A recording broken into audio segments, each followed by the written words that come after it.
People are not free. They are not truly free when they are unable to feed their family. They are not truly free when they are unable to retire with dignity. They are not truly free when they are unemployed, underemployed, or when they are exhausted by working 60, 70 hours a week. People are not truly free when they don't know how they're going to get medical help when they or a family member are sick. I know I'm preaching to the choir tonight. I know there are not a lot of voices of dissension out there. I know I'm preaching to the choir, but I'm here to tell you, stay encouraged, stay invigorated, stay bold, stay confronting bullshit at every turn. Make sure that wherever you go, you take the name, the ideas, the philosophy, and the ideology of Bernie Sanders there, and you make sure when you leave, they are on fire because they have felt the burn.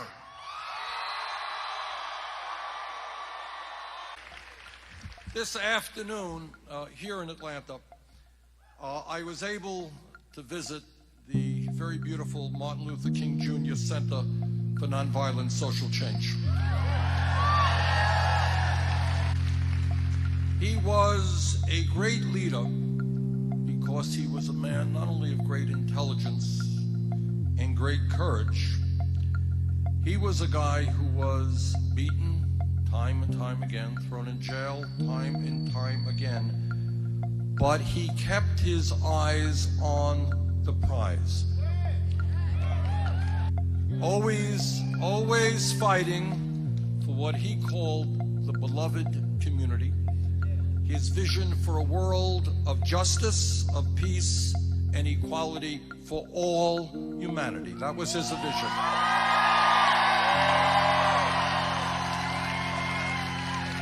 And Dr. King was a great leader because he understood a profound truth. It was true in his lifetime, true before him, and true today. That real change always takes place from the bottom on up, never from the top down.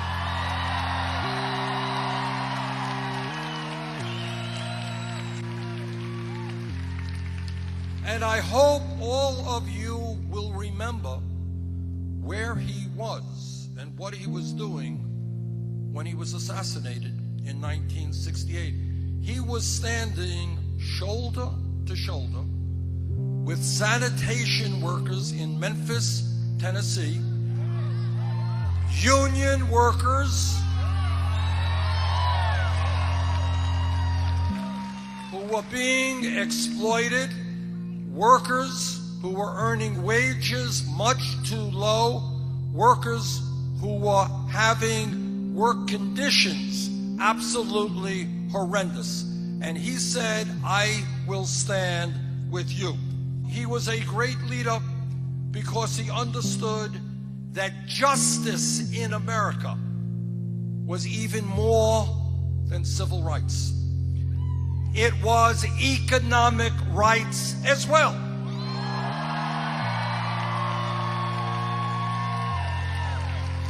And what he said was that, of course, we have to end segregation at lunch counters and at hotels and at universities and schools. But then he also said, what difference does it make if a family can't afford to send their kid to those schools or eat in that restaurant?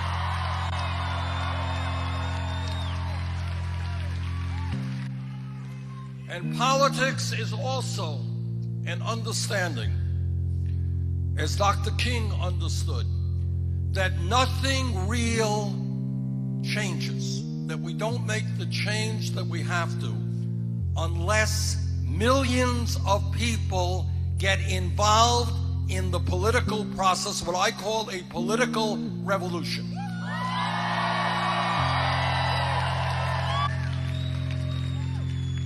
And when all across this country, working people and low-income people and people of color and people who are gay and people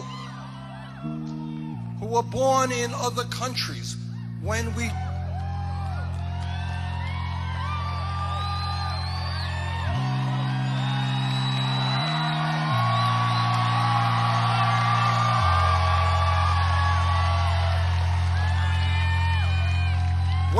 understand that we're not going to allow them to divide us up, we're not going to allow them to scapegoat one group or another.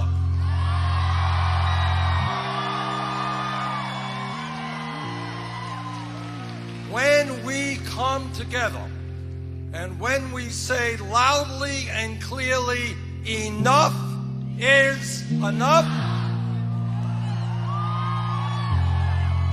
that this great country and our government belong to all of us, not just a handful of billionaires.